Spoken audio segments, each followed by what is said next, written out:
नमस्कार, आप सभी का एक और वीडियो में स्वागत है। आज हम पढ़ेंगे अध्याय 5 को। टॉपिक है पृथ्वी के प्रमुख परिमंडल। इसके बारे में चर्चा करेंगे। मैं आप सभी को बता दूं कि यह पुस्तक मैंने जैक बोर्ड क्लास 6 का लिया हुआ है। यह भूगोल का बुक है। इसके पहले मैंने क्लास 6 का हिस्ट्री का बुक अच्छी तरह से पढ़ाया हुआ है। अगर आप इस चैनल पर नए हैं तो आप इस चैनल से जुड़ करके सब्सक्राइब करके जाके वीडियो को जरूर देखें, आपके लिए बहुत ही उपयोगी होगा। ठीक है, तो चलिए शुरुआत करते हैं। क्या आप जानते हैं कि हमारे पृथ्वी एक अनोखा ग्रह है? हमारी पृथ्वी एक अनोखा ग्रह है, आप जानते हैं? तो हाँ, हम जानते हैं क्योंकि हमने सौर मंडल में यह सभी चीजों को क्लियर किया था, सही से पढ़ा था कि पृथ्वी को एक अनोखा ग्रह की संज्ञा दी गई है। पृथ्वी एकमात्र ऐसा ग्रह है जहां जीवन पाया जाता है। जीवन के लिए आवश्यक तत्व भूमि, जल तथा हवा सिर्फ पृथ्वी पर ही मौजूद है। ठीक है, अगर बात करें एकमात्र ग्रह पृथ्वी है अभी तक के पर्याप्त जानकारी के अनुसार जहां पे कौन है, जीवन रहते हैं, एनिमल्स हैं, प्लांट्स हैं, बहुत सारे चीज यहाँ पे रहते हैं। लेकिन इसके जैसा कोई दूसरा ग्रह अभी तक नहीं हम लोग को मिला है जहाँ पे ये सब चीजें उपलब्ध हो। पृथ्वी पर भूमि है, जल भी है और हवा है। ये सभी चीजें हमारी पृथ्वी पर है। अगर हम दूसरे ग्रह का बात करें तो दूसरे ग्रह पर हवा है, ऑक्सीजन नहीं। हवा है तो जल नहीं है। अगर जल है तो भूमि नहीं है, मतलब जल है तो हवा नहीं है। अगर भूमि है तो जल और हवा नहीं है। इससे भी कॉम्बिनेशन सही से बैठ नहीं पा रहा है दूसरे ग्रहों पर जहां पे जीवनापन नहीं है। पृथ्वी की सतह ऐसी है जिसमें पर्यावरण के तीनों प्रमुख घटक आपस में मिलते हैं तथा एक दूसरे को प्रभावित करते हैं। ठीक है, अब पृथ्वी का सतह ऐसा है जहां पर ये तीनों घटक एक साथ मिलते हैं, भूमि, जल और हवा। अगर आप जहाँ पे घर पे रह रहे हैं, आप देखिएगा बगल में आपका तालाब है, वहां से आप इंटरेक्ट कर रहे हैं, पानी पीने के लिए, सिंचाई करने के लिए उसको उपयोग कर रहे हैं। जहाँ पे रह रहे हैं वहां पे आपको ऑक्सीजन की उपलब्धता मिल रही है, तो आप क्या कर रहे हैं, उसके साथ इंटरेक्ट कर रहे हैं। हवा आपके साथ इंटरेक्ट कर रहा है, जुड़ रहा है, आप उसके साथ जुड़ रहे हैं और इसके साथ आप लाइफ बिता रहे हैं। ठीक है, एक डिफिनेशन यहाँ पे बहुत अच्छा सा दिया हुआ है, देखिए। पृथ्वी का ठोस भाग जिस पर हम रहते हैं उसे स्थल मंडल कहा जाता है। पृथ्वी का वह ठोस भाग जिस पे हम लोग रहते हैं उसको हम क्या बोलेंगे, स्थल मंडल कहते हैं। पृथ्वी का सभी ठोस भाग को ही हम स्थल मंडल के रूप में रखते हैं। ध्यान हो गया। उसके अलावा वायु की परतें जो पृथ्वी के चारों ओर से घेरती है उसे वायुमंडल कहा जाता है। अब वायुमंडल किसको कहेंगे, तो अर्थ जो है, अर्थ के चारों तरफ वायुमंडल मिला हुआ है। ऐसा नहीं है कि आप जो है वायुमंडल को कुछ पैसे दे कर खरीद करके अपने घर के अगल बगल में आप लगाए हुए हैं, क्या ये सही नहीं है? तो क्या है, तो पृथ्वी के चारों तरफ जो एक तो लेप जैसा बना हुआ है वायु का, उसको हम वायुमंडल बोलेंगे। पृथ्वी के बहुत बड़े भाग पर जल पाया जाता है जिसे हम जलमंडल कहते हैं, तो जलमंडल कहा जाता है। अब पृथ्वी के बहुत बड़े भाग यानी पृथ्वी कितना बड़ा है उसका 71% पर जो है जल की मात्रा है, वो 29 पर जो है स्थल है। तो बहुत बड़े भाग पर जलमंडल है।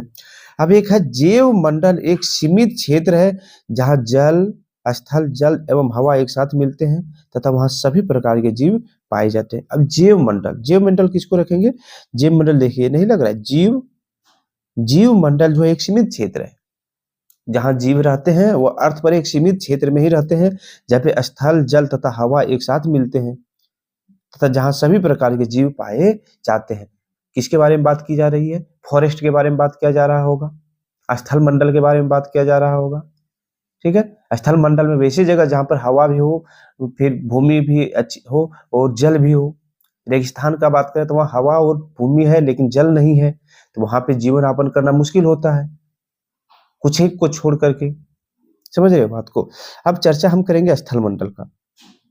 यहाँ एक बहुत ही प्यारा फोटो दिया हुआ है, देखिए रेखा चित्र बनाया है, इसको देखिए।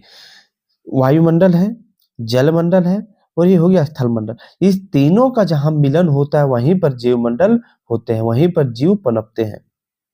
कहीं स्थल है, बाकी दो चीज नहीं रहेंगे तो वहां पे नहीं हो सकता जीव। सिर्फ वायुमंडल है तो, और ये सब दोनों चीज नहीं रहेंगे तो वहां पे जीव नहीं आपन रह सकता है। जलमंडल जहां पर है वहां पर अगर स्थल और वायुमंडल नहीं रहेंगे तो क्या होगा, वहां पर जीव पनप नहीं पाएंगे। अब जल मंडल होता है कि नहीं, ओशियन में सर कैसे है, वहां पर तो स्थल और वायु नहीं है, तो है वायुमंडल जो है वायु जल में घुले हुए होते हैं, स्थल भी ओशियन में है। ठीक है, अब आते हैं स्थल मंडल। स्थल मंडल पर चर्चा करते हैं। पृथ्वी के ठोस भाग को स्थल मंडल कहा जाता है, हमने यह समझा। यह भूपर पट्टी की चट्टानों तथा मिट्टी की पतली परतों से बना है।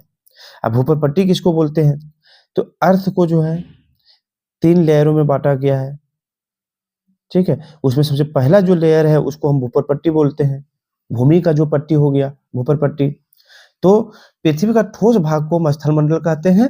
यह भूपर पट्टी की चट्टानों तथा मिट्टी की पतली परत से बना हुआ है। समझ में आ गया, स्थल मंडल से बना हुआ है तब भूपर पट्टी की चट्टानों और मिट्टी की पतली परत से बना हुआ है। स्थल मंडल जो है मानव के रहने के लिए, भूमि, पेड़ पौधे को उगने एवं वृद्धि के लिए मृदा प्रदान करते हैं। स्थल मंडल पर ही ये सभी चीजें अधिकतर मात्रा में होगी।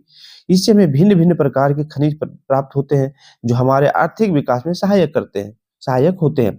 अब स्थल मंडल से ही हम आयरन एस को प्राप्त करते हैं, स्थल मंडल से हम कोयला प्राप्त करते हैं, और सभी चीजें जो हम खनिज के रूप में उपयोग कर रहे हैं अपने दैनिक जीवन में, वो कहाँ से मिलता है हम लोग को, स्थल मंडल से मिलता है।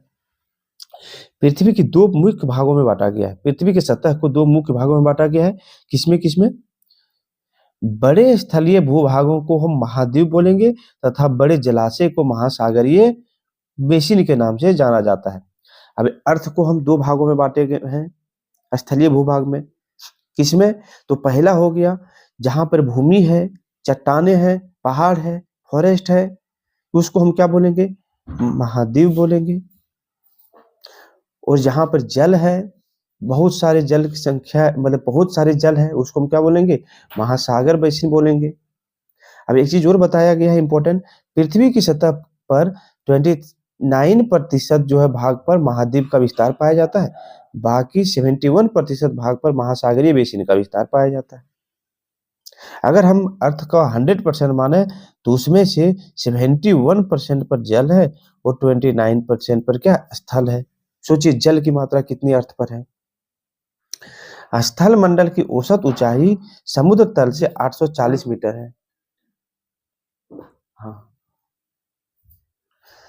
स्थल मंडल की औसत ऊंचाई समुद्र तल पर जो है लगभग 880 मीटर है। हम समुद्र तल से ही क्यों औसत ऊंचाई मापते हैं, यानी मापते हैं ऊंचाई, इसके बारे में बताया गया होगा, नहीं बताया गया है तो हम बताएंगे आगे। चलिए, विश्व की सबसे ऊंचा शिखर माउंट एवरेस्ट की ऊंचाई समुद्र तल से 8,848 मीटर है। स्थल मंडल के विभिन्न स्थानों की ऊंचाई अलग अलग होती है। हर एक बार भी उठा के डालो उसी से, क्या गिरता है।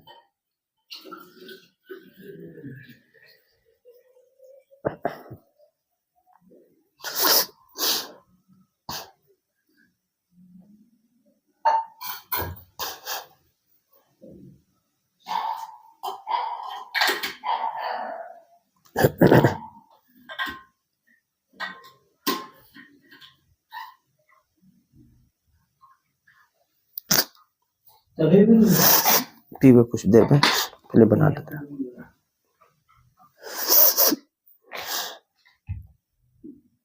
चलो चालू करें।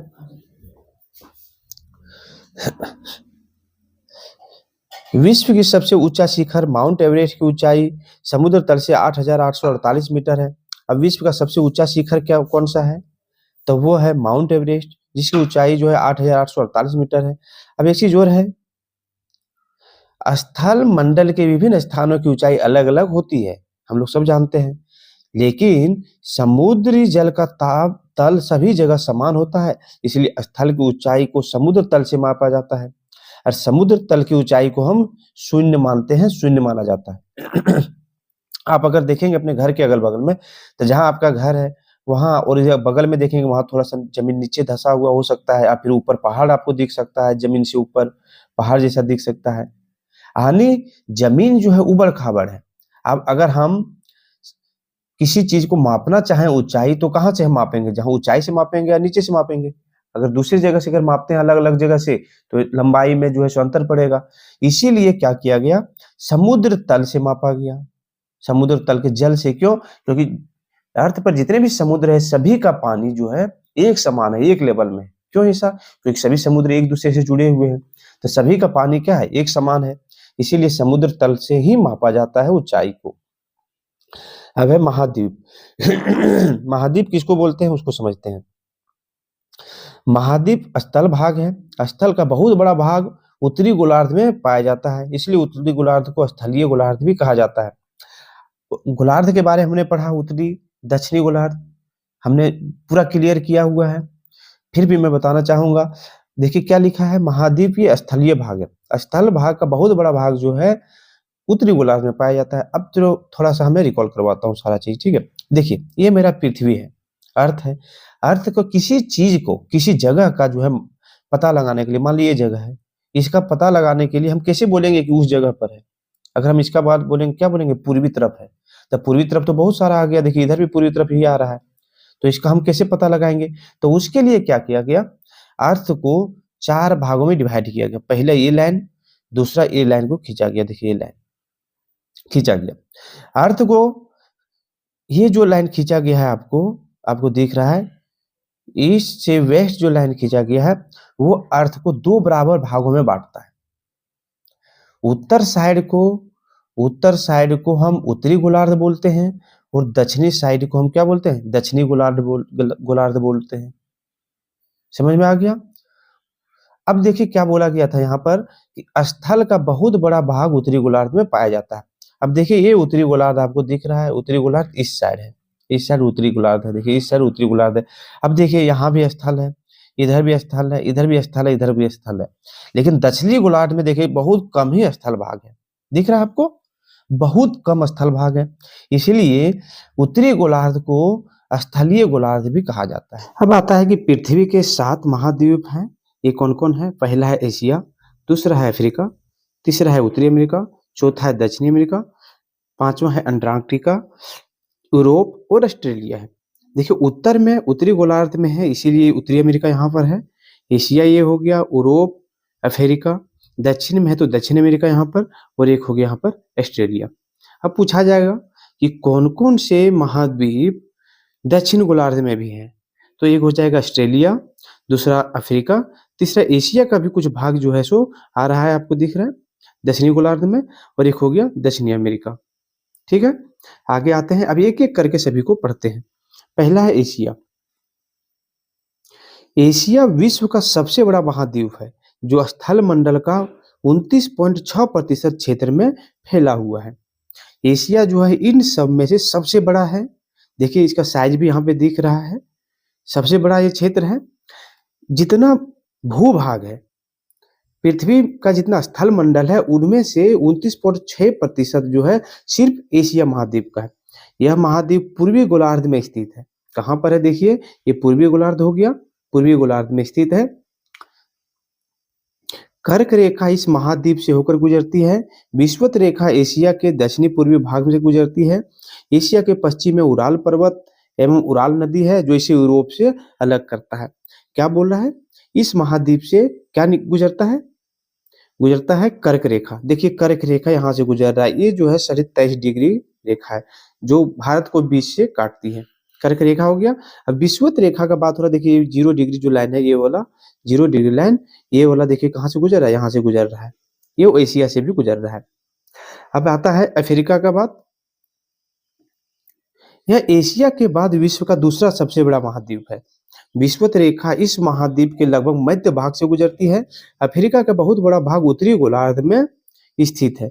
यही एक ऐसा महाद्वीप है जिसमें होकर कर्क, विषुवत और मकर तीनों रेखाएं गुजरती है। अफ्रीका महाद्वीप जो है उससे तीनों रेखाएं गुजरती है, कर्क, विषुवत तथा मकर रेखाएं। अब सवाल आता है कि आखिर ये रेखाएं होती क्या है, बताते हैं। अर्थ को 2 भागों में जो बांटती है, 0 डिग्री लाइन, इसको हम विषुवत रेखा बोलेंगे। अगर हम उत्तरी साइड जाते हैं 23.5 डिग्री का जा रहे हैं तो ये हो गया आपको कर्क रेखा। और इसी तरह दक्षिणी अक्षांश की तरफ अगर 23 डिग्री आ रहे हैं, 23.5 डिग्री, तो हो गया आपका मकर रेखा। ठीक है, मकर रेखा हो गया। अब ये हो गया आपका अफ्रीका महाद्वीप। देखिए ये वाला, ये हो गया आपका अफ्रीका महाद्वीप। ठीक है, सबसे पहले देखिए कर्क रेखा यहाँ से गुजर रही है, विषुवत रेखा यहाँ से गुजर रही है, उसी तरह मकर रेखा यहाँ से गुजर रही है, यानी अफ्रीका महाद्वीप से तीनों गुजर रही है। ठीक है, अब आगे आता है सहारा रेगिस्तान विश्व का सबसे बड़ा गर्म रेगिस्तान है जो अफ्रीका में स्थित है। यह महाद्वीप चारों तरफ महासागरों से घिरा है। महाद्वीप के मध्य भाग में घने जंगल है। यह महाद्वीप उत्तरी एवं दक्षिणी गोलार्ध में भी स्थित है। अब क्या बोला गया था, अफ्रीका महाद्वीप ही ऐसा है जहां पर पूरा सहारा मतलब रेगिस्तान फैला हुआ है, बहुत बड़ा रेगिस्तान फैला हुआ अफ्रीका में। इसके अलावा यहाँ घने जंगल भी बीच में है, यही बताया गया है। और इसके अलावा देखिए ये तीनों ओर से महासागर से घिरे हुए हैं। देखिए इधर अंटार्कटिका महासागर हो गया, इधर हिंद महासागर हो गया, इधर भी जो है सो घिरा हुआ महासागर, चारों तरफ महासागर से ही घिरा हुआ है। अमूमन ऐसा सारे महाद्वीप जो हैं इसी तरह से घिरे हुए होते हैं। अफ्रीका के बारे में भी यही बात हो रहा है। अब आ रहा है उत्तरी अमेरिका। उत्तरी अमेरिका देखिए कहाँ पर है, उत्तरी अमेरिका आप देख पाएंगे यहाँ पर उत्तरी अमेरिका है। ठीक है, आते हैं, यह विश्व का तीसरा सबसे बड़ा महाद्वीप है। अंटार्कटिक महासागर इस महाद्वीप की उत्तरी सीमा का निर्धारण करती है। इसके पूर्व में अंटार्कटिक महासागर एवं पश्चिम में प्रशांत महासागर स्थित है। यह दक्षिण अमेरिका से एक सक्रिय स्थल से जुड़ा है जिसे पनामा स्थल संधि कहा जाता है। यह महाद्वीप पूरी तरह से उत्तरी एवं पश्चिमी गोलार्ध में स्थित है। यह महाद्वीप कहाँ पर स्थित है, उत्तरी, पूरी तरह से उत्तरी एवं पश्चिमी गोलार्ध में स्थित है। इस पे बात करते हैं। देखिए ये है उत्तरी अमेरिका, पूरी तरह से ये हो गया आपका वेस्टर्न साइड और ये हो गया आपका ईस्टर्न साइड। इस क्षेत्र में ये है उत्तरी अमेरिका पूरी तरह से है। अब यहाँ पे देखो एक लेक है पनामा लेक, उसे दक्षिणी अमेरिका और उत्तरी अमेरिका को अलग करता है। अब इस उत्तरी अमेरिका के अगर हम ईस्टर्न साइड में आए, वेस्टर्न साइड में आए तो यहाँ पे प्रशांत महासागर है और इसके अलावा देखिए अंटार्कटिक महासागर इसकी पूर्वी साइड में है। ठीक है, तो इसको अलग करता है। आगे है दक्षिणी अमेरिका। यह विश्व का चौथा सबसे बड़ा महाद्वीप है। इसका अधिकांश भाग दक्षिणी गोलार्ध में स्थित है। इसके पूर्वी में अंटार्कटिक महासागर है एवं पश्चिम में प्रशांत महासागर स्थित है। विश्व की सबसे लंबी पर्वत श्रृंखला एंडीज इस महाद्वीप के पश्चिम भाग में उत्तर से दक्षिण की ओर फैला हुआ है। ये दक्षिणी गोलार्ध में अधिकतर इसका दक्षिणी गोलार्ध में फैला है। कुछ भाग आप देख सकते हैं उत्तरी गोलार्ध में भी आपको दिख जाएगा। ठीक है, कुछ भाग उत्तरी गोलार्ध में दिख जाएगा, अधिकांश भाग यहाँ पे बातें हो रहा है। देखिए अधिकांश भाग दक्षिणी गोलार्ध में स्थित है। इसके पूर्व में अंटार्कटिक महासागर है। देखिए इसके पूर्व में अंटार्कटिक महासागर, ये वाला महासागर अंटार्कटिक महासागर हो गया। इधर देखिए पश्चिम में प्रशांत महासागर है। ठीक है, और एक चीज और है कि यहाँ पे जो है पर्वत श्रृंखला जो है सबसे लंबी पर्वत श्रृंखला इसके पश्चिमी साइड में है। इसके अलावा एक चीज और है, अमेजन जो विश्व की सबसे बड़ी नदी द्रोणी का निर्माण करती है इसी महाद्वीप में बहती है। अमेजन नदी जो है किस महाद्वीप में बहती है, तो ये दक्षिण अमेरिका में बहती है और यह सबसे बड़ी नदी द्रोणी का निर्माण करता है। अब नदी द्रोणी क्या होता है थोड़े से शब्दों में समझते हैं। देखिए अमेजन नदी इस तरह से बह रहा है। ठीक है, अमेजन नदी, इसके अगल बगल जो भी क्षेत्र आपको दिखेंगे वहां पर हम इसका सिंचाई कर सकते हैं, यहाँ पे पानी हम ले जा सकते हैं।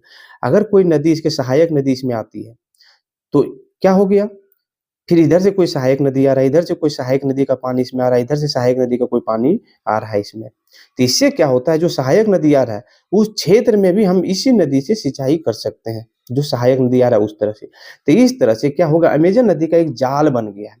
तो इस तरह का जो नदी द्रोणी है, ये सबसे बड़ा नदी द्रोणी कौन सा बना रहा है, अमेजन बना रहा है। भारत का बात करें तो भारत में जो है गंगा नदी जो है सबसे बड़ी नदी द्रोणी बनाती है। ठीक है, अब आता है अंटार्कटिका। यह विश्व का पांचवा सबसे बड़ा महाद्वीप है जो पूरी तरह से दक्षिणी गोलार्ध में स्थित है। दक्षिणी ध्रुव इस महाद्वीप के मध्य में स्थित है। अब आते हैं यहाँ पर, ये हो गया देखिए अंटार्कटिका महाद्वीप, यहाँ पे दिख रहा है अंटार्कटिका महाद्वीप, ये पोल पर है पूरी तरह से। और बोला गया कि पोल जो है सो अंटार्कटिक महाद्वीप के पूरी तरह से बीच में है। इस तरह से अगर अंटार्कटिक महाद्वीप है तो यहाँ पे पोल है। ये वाला पोल कौन, साउथर्न हेमिस्फीयर वाला जो पोल होता है, साउथ साइड का पोल, इसके बीच में स्थित है। यह हमेशा मोटी परत की बर्फ की परतों से ढका रहता है, इसलिए श्वेत महाद्वीप भी कहते हैं।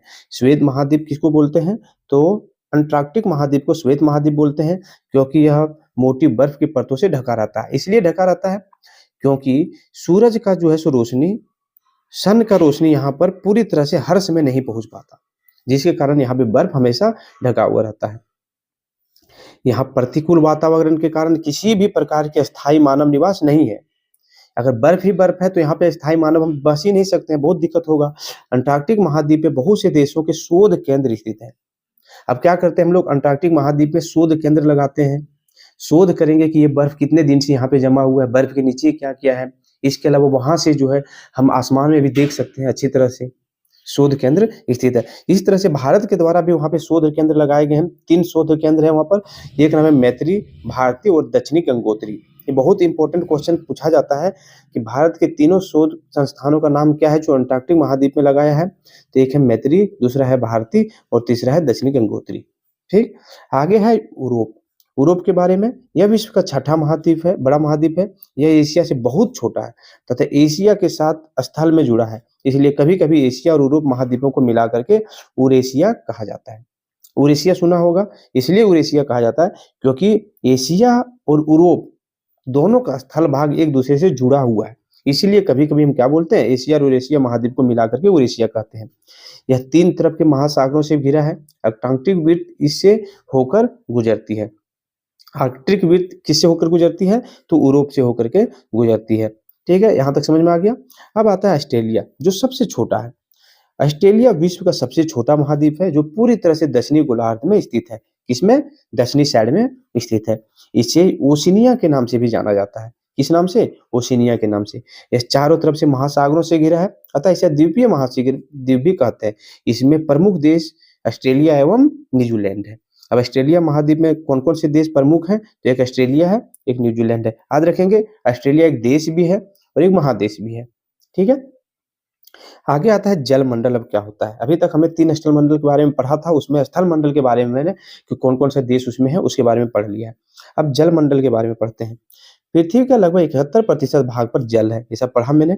इसीलिए जब अंतरिक्ष से हम लोग देखते हैं तो नीला दिखाई देता है, इसीलिए हम लोग अर्थ को नीला ग्रह भी कहते हैं। जल मंडल में जल के सभी रूप अवस्थित हैं। इसमें महासागर हैं, नदियां हैं, झीलें हैं, हिम नदियां हैं, भूमिगत जल तथा वायुमंडल का जलवाष्प सभी सम्मिलित है। जल मंडल में किसको रखेंगे हम, तो जल मंडल में हम नदी के भी पानी को रखेंगे, महासागर के भी पानी को रखेंगे, झीलों को भी रखेंगे, बर्फ के रूप में जो नदी पानी है उसको भी रखेंगे, भूमि के अंदर जो जल है उसको जल मंडल में रखेंगे। इसके अलावा जलवाष्प के रूप में जो जल है उसको भी हम जल मंडल में रखेंगे। पृथ्वी पर पाए जाने वाले 97% से अधिक भाग महासागरों में पाया जाता है। 97% से अधिक भाग महासागर में है और वो एक्चुअली वो खारा है, सॉल्ट है। यह इतना अधिक खारा होता है कि हम शुद्ध किए बिना मानव के उपयोग में नहीं आ सकता है। शेष जल का बहुत बड़ा भाग बर्फ की परतों एवं हिम नदियों तथा भूमिगत जल के रूप में है पाया जाता है। 97% जो है वो कहाँ पर है, महासागर में है। बाकी जो बच गया उसमें से बहुत सारे पानी जो है वो कहाँ पर है, वह पानी बर्फ के रूप में दबा हुआ है, कहते भूमिगत रूप में है। इसके अलावा देखिए, जल का बहुत कम भाग लगभग 2.7% यह लवण जल तथा पीने योग्य है।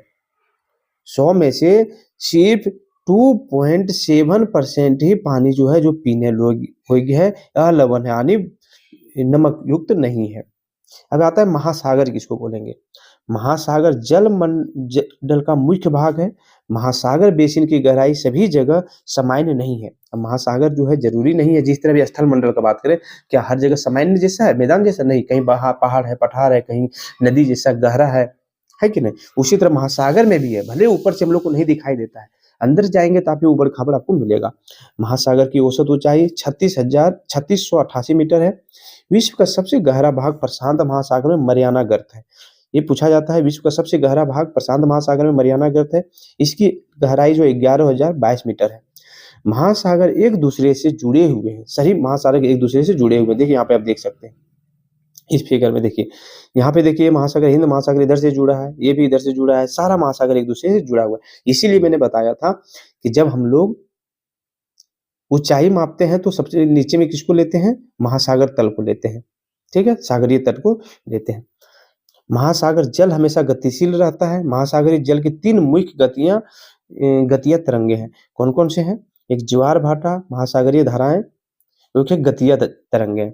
ठीक है। 3 तरंग है महासागर में। महासागर का जो जल है आपको ऊपर से लगेगा कि स्थिर है, लेकिन वो हर समय गतिशील रहता है।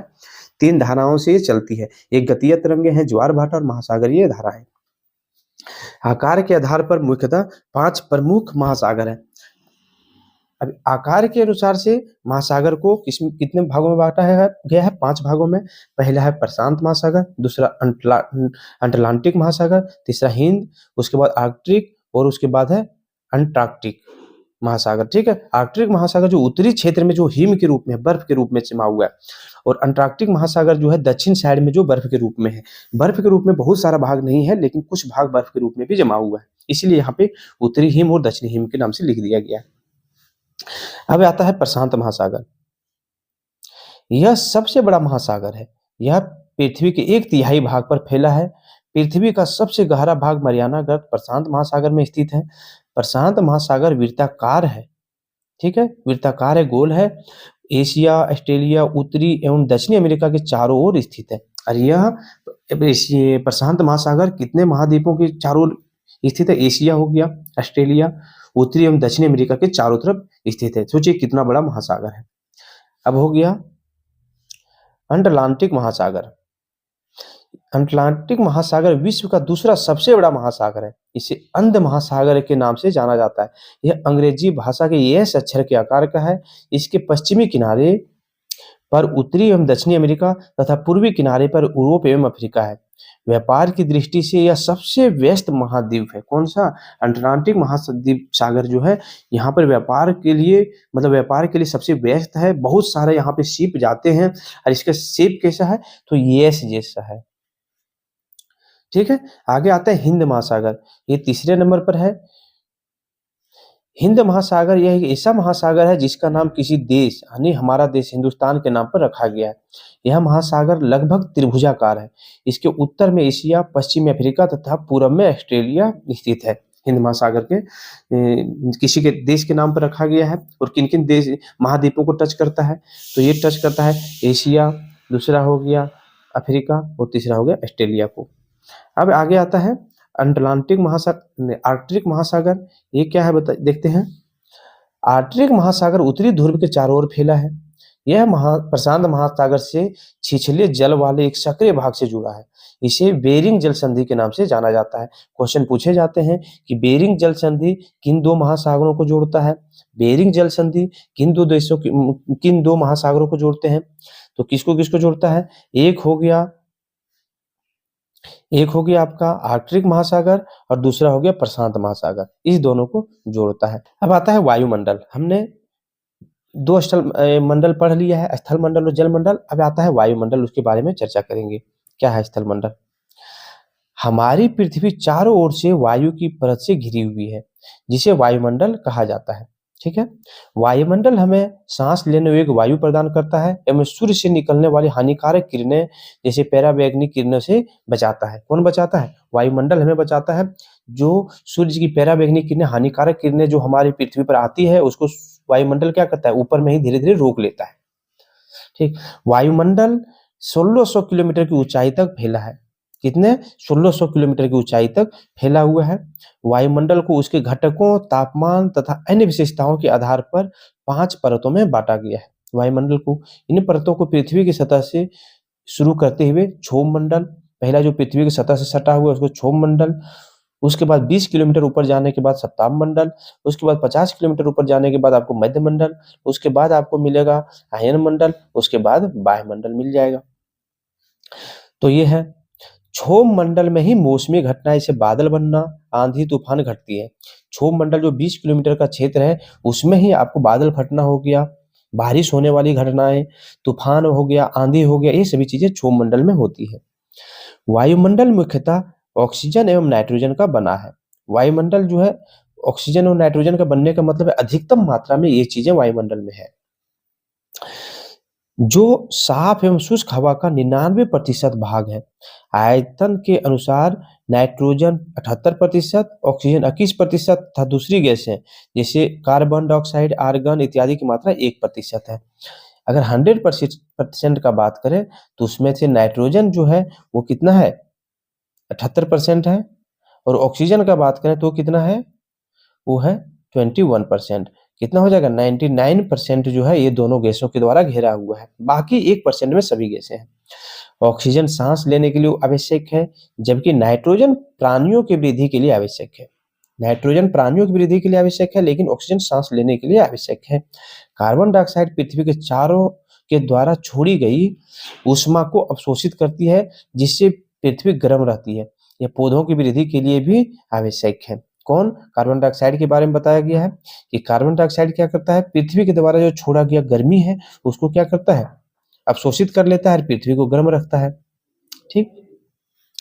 ऊंचाई के साथ वायुमंडल के घनत्व में भिन्नता आती है। जितना ऊंचाई जाते जाएंगे, वायुमंडल जहां सबसे नीचे क्षोभ मंडल, देखिए यहाँ क्षोभ मंडल है, यहाँ पे वायुमंडल बहुत सारा होगा, क्योंकि वहाँ जलवाष्प भी होंगे, धूल कण के भी चीज जो है सो वायुमंडल में मिला हुआ रहेगा, तो क्या होगा? बहुत ज्यादा घना हो जाता है। लेकिन जैसे ऊपर जाते जाएंगे ये घनत्व आपको कम होते जाएगा। बादल का जो मतलब वायु का जो घना है वो कम होते चला जाएगा। यह घनत्व समुद्र तल पर सबसे अधिक होता है तथा जैसे जैसे हम उत्तर की ओर ऊपर की ओर जाते हैं यह तेजी के साथ घटता जाता है। याद रखेंगे कहाँ पर सबसे ज्यादा घना होता है? तो समुद्र तल पर सबसे ज्यादा घना होता है। समुद्र तल पर सबसे अधिक घना होता है। क्यों ऐसा होता होगा? क्योंकि समुद्र तल के पास जलवाष्प बनकर ऊपर में कहाँ जा रहा है? वायुमंडल में मिल रहा है, इसी के लिए ज्यादा घना हो जाता है। आगे ऊंचाई के साथ हवा घनत्व में कमी आती है। ठीक है, अब ऊंचाई जाते जाएंगे हवा के घनत्व में कमी आते जाएगा। उसीलिए पहाड़ियों पर पर्वतारोहियों को सांस लेने में कठिनाई होती है, क्योंकि हम लोग का आदत है जितना घनत्व में हम लोग का ऑक्सीजन सांस लेने का जो आदत है, अगर ऊपर जाएंगे, हम पर्वत पर जाएंगे तो वहां पे वायु का घनत्व कम होते चला जाएगा, जिसके कारण हम लोग को पर्याप्त सांस मिल नहीं पाएगा और हम लोग को क्या होगा? तकलीफ होगा सांस लेने में। हो सकता है वायु दाब कम हो जाने के कारण नाक में जो है सो ब्लीडिंग होना चालू हो जाएगा। ठीक, ये सभी चीजें प्रॉब्लम होती है। ऊंचाई पर सांस लेने के लिए उन्हें अपने साथ ऑक्सीजन सिलेंडर ले करके जाना पड़ता है। वायुमंडल में ऊंचाई के साथ तापमान में भी कमी आती है। ऊपर जाते जाएंगे तापमान में कमी आएगा। क्यों? क्योंकि सोच लीजिए कि यहाँ पर जो पृथ्वी का जो गर्मी है, अर्थ का जो गर्मी है वो वायुमंडल को भी गर्म रखता है, लेकिन ऊपर जाते जाएंगे तो अर्थ का गर्मी धीरे धीरे कम होता जाएगा, इसलिए तापमान भी कम होता चला जाएगा। इसलिए आप रिलेट कीजिए, जब पहाड़ी क्षेत्र में क्या होता है? ठंड रहता है, पहाड़ पर बर्फ गिरते हैं। ठीक, आगे आते हैं जीवमंडल। जीवमंडल किसको हम बोले थे? जहां पर जीव रहते हैं उसको जीवमंडल बोले थे। स्थल मंडल, जल मंडल एवं वायुमंडल का वह सामान्य भाग जहां जीव मौजूद है जीवमंडल कहलाता है। यहाँ जीवों की बहुत सी प्रजातियां हैं जो सूक्ष्म जीवों से लेकर बड़े स्तनधारी के रूप में पाया जाता है। कौन सा भाग है? स्थल मंडल, जल मंडल और वायुमंडल का वह भाग जहाँ पे कौन रहता है? जीवन मौजूद है, उसको हम जीवमंडल कहते हैं। यहाँ पर छोटी प्रजातियां जो है सो छोटे कीड़ा से लेकर के हाथी जैसे, व्हेल जैसी प्रजाति यहाँ पे रहते हैं। स्तनधारी दूध देने वाले भी रहते हैं, जानवर हैं, तो दूध नहीं देने वाले भी जानवर यहाँ पे मौजूद हैं। इस तरह से बहुत सारे जानवर हैं यहाँ। इसके अलावा मनुष्य सहित सभी प्राणी जीवन के लिए, जीवित रहने के लिए एक दूसरे के साथ तथा जीव मंडल से जुड़े हुए हैं। हम लोग क्या करते हैं? जीव मंडल से जुड़े हुए हैं। जीव मंडल में कौन कौन आएंगे? स्थल मंडल आएंगे, जल आएंगे, वायु आएंगे। कोई एक चीज की कमी होगा तो जीवन नहीं पनप पाएगा। ठीक है, तो ये सब चीज से हम लोग जुड़े हुए रहते हैं। जीव मंडल के प्राणियों को मुख्यतः दो भागों में विभक्त किया जा सकता है, एक जंतु मंडल, एक पादप मंडल। जंतु मंडल में हम लोग आ जाते हैं, एनिमल में हम लोग आ जाएंगे, पादप में सारे पेड़ पौधे आ जाते हैं। तो जीव मंडल को दो भागों में विभक्त किया गया है। कौन कौन में? तो एक जीव मंडल में और दूसरा पादप मंडल में। ठीक है, पृथ्वी के ये तीनों परिमंडल आपस में पारस्परिक क्रिया करते हैं तथा एक दूसरे के किसी न किसी रूप से प्रभावित करते हैं। अब ये तीनों मंडल एक दूसरे से जुड़े हुए ही होते हैं। किसी एक चीज में कमी आएगा तो जीवन पनप नहीं पाएगा। इसका एक बेहतरीन एग्जाम्पल मरुस्थल का लेते हैं। वहां पे पानी नहीं है, तो पानी नहीं है तो वहां पेड़ पौधे नहीं पनप पाएंगे, जीव नहीं पनप पाएंगे। ठीक, तो ये सब क्यों? एक अगर तीनों चीजें मौजूद होनी चाहिए परस्पर क्रिया करने के लिए। उदाहरण के लिए लकड़ी तथा खेती के लिए वनों को काटा जाए तो उसमें ढलुआ भाग पर मिट्टी का कटाव तेजी से होने लगता है। अगर पादप खत्म हो जाएंगे तो क्या होगा? अपरदन ज्यादा हो जाने लगेगा, सारे मिट्टी कटने लगेंगे। इसी प्रकार प्राकृतिक आपदाएं आती है, जैसे भूकंप से पृथ्वी की सतह में परिवर्तन हो जाता है। 2004 ईस्वी में सुनामी के कारण अंडमान एवं निकोबार द्वीप समूह का कुछ भाग पानी में डूब गया था। वही बताए थे कि हम लोग पृथ्वी अपने देश का सबसे दक्षिणी भाग कौन सा था जो अंडमान निकोबार के पास था, इंदिरा पॉइंट, वो डूब गया था समुद्र में। इसीलिए स्थलमंडल, वायुमंडल तथा जलमंडल के बीच के प्राकृतिक संतुलन को बनाए रखने के लिए पृथ्वी के संसाधनों के सीमित उपयोग की आवश्यकता होती है। इसीलिए इसको पारस्परिक एक जैसा बनाए रखने के लिए हम लोग क्या करते हैं, पादप को भी बचाते हैं ताकि वायुमंडल हम लोग सही रहे, जलमंडल को भी सही तरह से बचाते हैं, स्थलमंडल का भी ज्यादा अपरदन होकर के समुद्र में ना मिल जाए उसको भी बचाने का प्रयास करते हैं, ताकि प्राकृतिक संतुलन बनी रहे, प्राकृतिक संतुलन जो है बनी रहे। और पृथ्वी के संसाधनों के सीमित उपयोग की भी आवश्यकता है, क्योंकि अगर खत्म हो जाएंगे तो फिर हम लोग ये चीजें जो है बनेगी नहीं, ठीक, बहुत समय लगेगा बनने में, तब तक जीवन रहेगा या नहीं रहेगा कोई संभावना ही नहीं है। ठीक, तो उम्मीद है इस चैप्टर को आप पूरी तरह से समझ गए होंगे। आप इस चैनल पर नए हैं तो चैनल को सब्सक्राइब कर दीजिए और अपने दोस्तों में वीडियो को शेयर कर दीजिए।